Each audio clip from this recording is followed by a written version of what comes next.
ದೇವರ ಪರಿಶುದ್ಧ ನಾಮಕ್ಕೆ ಸ್ತೋತ್ರವಾಗಲಿ.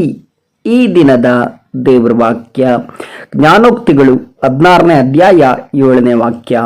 ಯೆಹೋವನು ಒಬ್ಬನ ನಡತೆಗೆ ಮೆಚ್ಚಿದರೆ ಅವನ ಶತ್ರುಗಳನ್ನು ಮಿತ್ರರನ್ನಾಗಿ ಮಾಡುವನು. ಹೌದು ಪ್ರಿಯ ದೇವರ ಮಕ್ಕಳೇ, ಇವತ್ತಿನ ದೇವರ ವಾಕ್ಯದಲ್ಲಿ ನಾವು ಗಮನಿಸುತ್ತಿದ್ದೇವೆ. ಇಲ್ಲಿ ದೇವರ ವಾಕ್ಯವು ಸ್ಪಷ್ಟವಾಗಿ ಬರೆಯಲ್ಪಟ್ಟಿದೆ. ಯೆಹೋವನು ಒಬ್ಬನ ನಡತೆಗೆ ಮೆಚ್ಚಿದರೆ ಅವನ ಶತ್ರುಗಳನ್ನು ಮಿತ್ರನಾಗಿ ಮಾಡುವನು. ಪ್ರಿಯರೇ, ದೇವರು ಒಬ್ಬರ ನಡತೆಗೆ ಮೆಚ್ಚುವುದು ಯಾವ ರೀತಿಯಲ್ಲಿ ಒಬ್ಬ ಮನುಷ್ಯನ ನಡತೆಯು ಇರಬೇಕೆಂಬುದಾಗಿ ದೇವರು ಆಶಿಸುತ್ತಾನೆ. ನಿಜವಾಗಿ ನಾವು ನೋಡಬೇಕಾದ್ರೆ ಪ್ರಿಯರೇ, ಒಬ್ಬ ಮನುಷ್ಯನ ಜೀವಿತದಲ್ಲಿ ಒಬ್ಬನು ದೇವರಿಗೆ ಮೆಚ್ಚುಗೆಯಾಗಿ ನಡೆದುಕೊಳ್ಳುವುದಕ್ಕೆ ಸಾಧ್ಯವ ಅಸಾಧ್ಯವ ಎಂಬುದಾಗಿ ಅನೇಕ ರೀತಿಯ ಪ್ರಶ್ನೆಗಳಿರುತ್ತವೆ.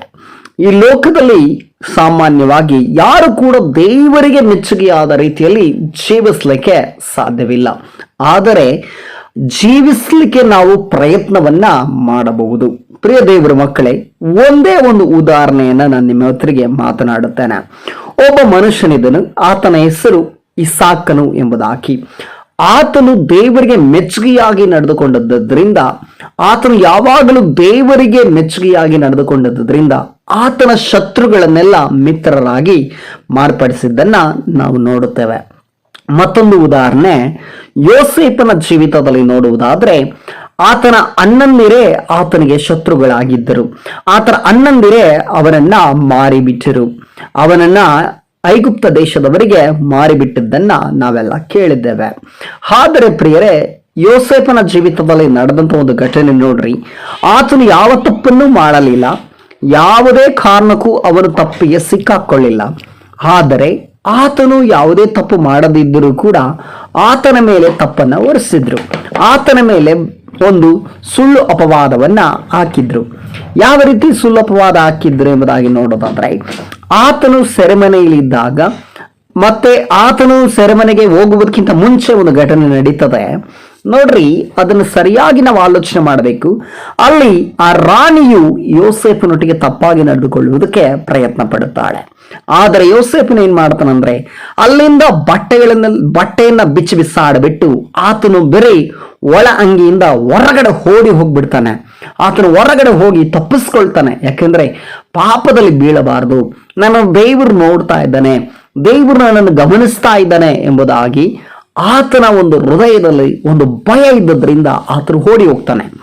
ಆತನು ಓಡಿ ಹೋದ ಮೇಲೆ ಅನೇಕರು, ಅಲ್ಲಿದ್ದಂಥ ಮಂತ್ರಿಗಳು, ಸೇನಾಧಿಪತಿಗಳು ಏನ್ ಮಾಡ್ತಾರಂದ್ರೆ, ಆ ಒಂದು ಹೆಂಡತಿ ಮಾತನ್ನ ರಾಜನ ಕೇಳಿದ ಮೇಲೆ ರಾಜನು ಆ ಸೇನಾಧಿಪತಿಗಳಿಗೂ ಮಂತ್ರಿಯರಿಗೂ ಆಜ್ಞಾಪಿಸುತ್ತಾನೆ, ಯೋಸೇಫನು ಎಲ್ಲಿದ್ರು ಕರ್ತರಬೇಕು, ಅವರನ್ನ ಹಿಡ್ಕೊಂಡು ಬರಬೇಕೆಂಬುದಾಗಿ ಆಜ್ಞಾಪಿಸುತ್ತಾನೆ.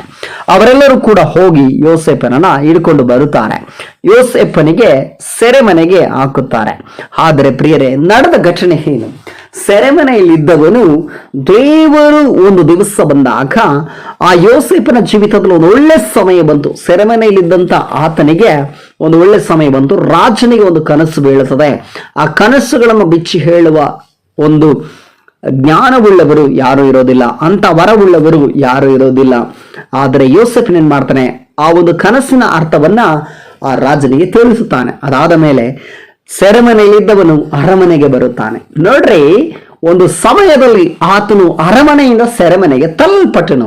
ಆದರೆ ದೇವರ ಸಮಯ ಆತನ ಜೀವಿತದಲ್ಲಿ ಆ ಸೆರೆಮನೆಯಲ್ಲಿದ್ದಾಗ ಬಂದಾಗ ಆತನು ಸೆರೆಮನೆಯಲ್ಲಿದ್ದವನು ಅರಮನೆಗೆ ಬರುತ್ತಾನೆ.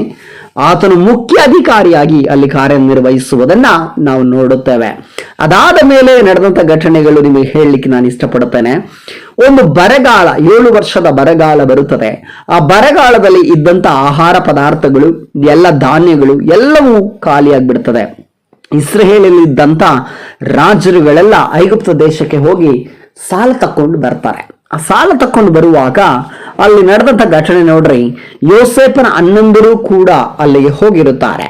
ಅಲ್ಲಿ ಅವರು ಹೋದಾಗ ಪ್ರಿಯರೇ, ಅಲ್ಲಿ ಏನ್ ನಡೀತು, ಆತನು ಗುರುತಿಸ್ತಾನೆ. ಆದ್ರೆ ಯೋಸೇಫನ ಅಣ್ಣಂದಿರು ಯಾರು ಕೂಡ ಯೋಸೇಫನನ್ನ ಗುರುತಿಸುವುದಿಲ್ಲ. ಏನ್ ಮಾಡ್ತಾನಂದ್ರೆ, ಗುರುತಿಸಿ ಎಲ್ಲರನ್ನ ಒಂದು ಸಮಯ ಬಂದಾಗ ಅವರೆಲ್ಲರನ್ನು ಕೂಡ ಅಪ್ಪಿಕೊಂಡು ಅಳುತ್ತಾನೆ. ಅದಾದ ಮೇಲೆ ಅವರೆಲ್ಲರೂ ಕೂಡ ಮಿತ್ರರಾಗಿ ಒಂದೇ ಕುಟುಂಬದಲ್ಲಿ ಜೀವನ ಮಾಡುತ್ತಾರೆ. ನೋಡ್ರಿ, ದೇವರು ಯೋಸೇಫನ ನಡತೆಯನ್ನು ಮೆಚ್ಚಿದ್ದರಿಂದ ಆತನ ಶತ್ರುಗಳಾಗಿದ್ದಂತ ಆತನ ಸ್ವಂತ ಅಣ್ಣಂದಿರೇ ಮಿತ್ರರಾಗಿ ಮಾರ್ಪಟ್ಟರು. ಅದೇ ರೀತಿಯಲ್ಲಿ ನಿಮ್ಮ ಜೀವಿತದಲ್ಲಿ ಶತ್ರುಗಳಾಗಿ ಯಾರೆಲ್ಲ ಇದ್ದಾರೋ ನನಗೆ ಗೊತ್ತಿಲ್ಲ. ನಿಮ್ಮ ಜೀವಿತದಲ್ಲಿ ಶತ್ರುಗಳಾಗಿ ನೀವು ವಿರೋಧಿಸ್ತಾ ಇರಬಹುದು, ನೀವು ಅವ್ರನ್ನ ಅಗೆ ಮಾಡ್ತಾ ಇರಬಹುದು, ಒಂದು ವೇಳೆ ಅವ್ರನ್ನ ನೀವು ದ್ವೇಷಿಸ್ತಾ ಇರಬಹುದು, ಅಥವಾ ಕ್ಷಮಿಸದೆ ಅವರ ಮೇಲೆ ಒಂದು ದ್ವೇಷವನ್ನ ಅಗೆತನವಿಟ್ಟುಕೊಂಡಿರಬಹುದು. ಆದರೆ ದೇವರಾತ್ಮನ ಹೇಳ್ತಿದ್ದಾನೆ, ಅವರನ್ನ ನೀವು ಪ್ರೀತಿಸುವುದಾದ್ರೆ, ಆ ಶತ್ರುಗಳನ್ನಾಗಾಗಿ ನೀವು ಪ್ರಾರ್ಥಿಸುವುದಾದ್ರೆ, ಆ ಶತ್ರುಗಳು ನಿಮ್ಮ ಮಿತ್ರರಾಗಿ ಮಾರ್ಪಾಡಾಗುತ್ತಾರೆ. ಯಾವಾಗ ಯೆಹೋವನು ಒಬ್ಬನ ನಡತೆಗೆ ಮೆಚ್ಚಿದ್ದಾರೆ. ನೋಡ್ರಿ, ಯಾರ ನಡತೆಗೆ ದೇವರು ಮೆಚ್ಚುತ್ತಾನೋ ಅಂತವರ ಜೀವಿತದಲ್ಲಿ ಅವನ ಶತ್ರುಗಳನ್ನು ದೇವರು ಮಿತ್ರರಾಗಿ ಮಾರ್ಪಡಿಸ್ತಾರಂತೆ. ನಿಮ್ಮ ಜೀವಿತದಲ್ಲಿ ನಿಮ್ಮ ನಡತೆಯನ್ನು ಮೆಚ್ಚಬೇಕಾದ್ರೆ, ನೀವು ದೇವರಿಗೆ ಮೆಚ್ಚುಗೆಯಾಗಿರಬೇಕಾದ್ರೆ ಮಾಡಬೇಕಾದ ಕಾರ್ಯ ಏನಂದ್ರೆ, ಪಾಪ ಮಾಡಬಾರದು. ಪಾಪ ಮಾಡುವ ಅವಕಾಶ ಇರುವಾಗ ಓಡಿ ಹೋಗಬೇಕು. ಎರಡನೇದಾಗಿ, ಪಾಪ ಪ್ರಚೋದನೆ ಬರುವಾಗ ಪ್ರಾರ್ಥನೆ ಮಾಡಬೇಕು. ಎಲ್ಲಾ ರೀತಿಯ ಉಪದ್ರವಗಳಿಂದ ತಪ್ಪಿಸಿಕೊಳ್ಳಬೇಕು. ಕಣ್ಣಿಗೆ ಕಾಣಿಸುವ ಸರಿ ಬೀಳುವುದೆಲ್ಲವನ್ನ ಮಾಡಬಾರದು. ದೇವರ ಆಲೋಚನೆ ಕೇಳಬೇಕು. ದೇವರ ಆಲೋಚನೆ ಕೇಳಿ ನಾವು ಮಾಡಬೇಕು. ಆ ರೀತಿಯಲ್ಲಿ ಮಾಡಿದ್ರೆ ದೇವರು ಒಬ್ಬನ ನಡತೆಗೆ ಮೆಚ್ಚುತ್ತಾನೆ.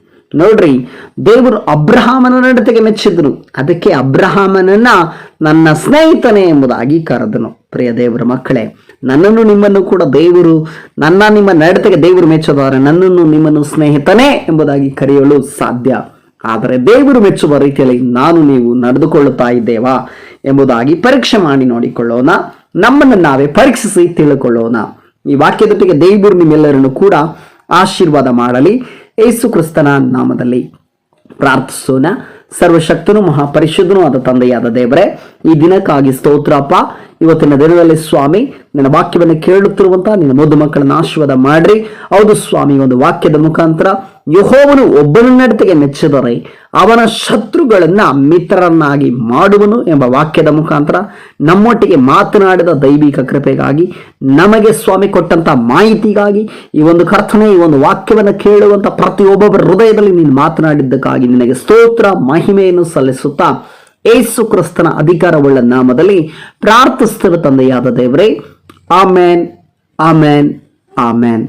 ದೇವರು ನಿಮ್ಮನ್ನು ಆಶೀರ್ವದಿಸಲಿ.